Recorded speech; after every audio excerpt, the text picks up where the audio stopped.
जब भारत अपना बिखरा था तब चंद्रगुप्त ने अखंड किया,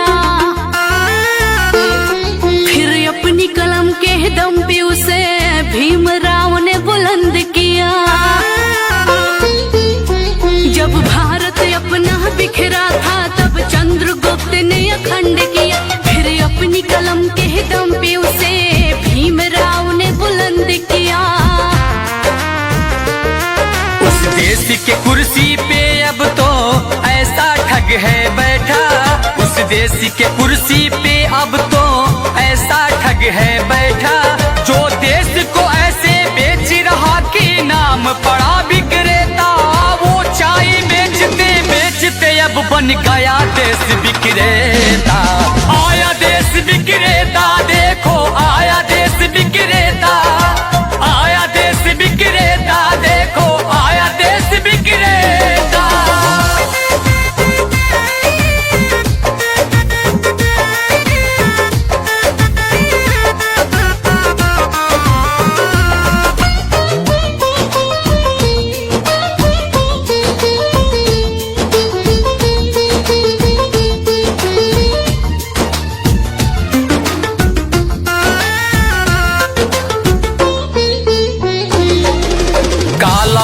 लाऊंगा कह के भारत का कोष भी साफ किया, श्रमिकों को भूखे मार रहा, धनिकों का कर्ज भी माफ किया।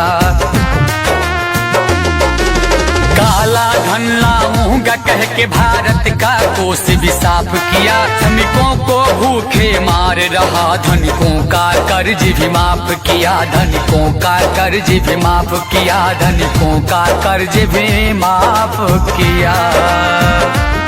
लाखों का सूट पहन के भी खुद को फकीर है कहता, जो देश को ऐसे बेच रहा कि नाम पड़ा विक्रेता। वो चाय बेचते बेचते अब बन गया देश विक्रेता। आया देश विक्रेता, देखो आया देश विक्रेता, आया देश विक्रेता, देखो आया देश विक्रेता।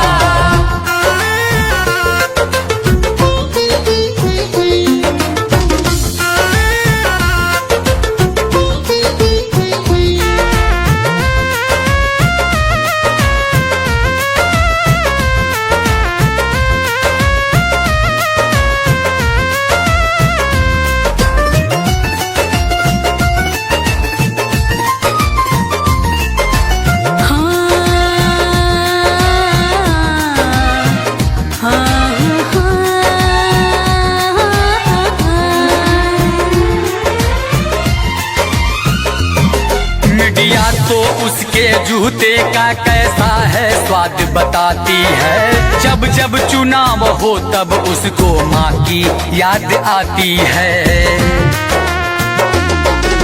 मीडिया तो उसके जूते का कैसा है स्वाद बताती है, जब जब चुनाव हो तब उसको माँ की याद आती है, माँ की याद आती है, माँ की याद आती है। किसी का संग दिल पति है तो वो किसी का मतलबी बेटा, जो देश को ऐसे बेच रहा कि नाम पड़ा विक्रेता। वो चाय बेचते बेचते अब बन गया देश विक्रेता। आया देश विक्रेता, देखो आया देश विक्रेता, आया देश विक्रेता, देखो आया देश विक्रेता। जब भारत अपना बिखरा था तब चंद्रगुप्त ने अखंड किया, फिर अपनी कलम के दम पे उसे भीमराव ने बुलंद किया।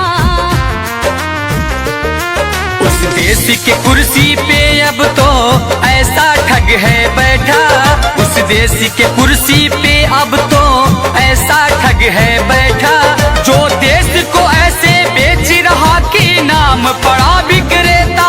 वो चाय बेचते बेचते अब बन गया देश विक्रेता। आया देश विक्रेता, देखो आया देश विक्रेता, आया देश विक्रेता, देखो आया देश विक्रेता।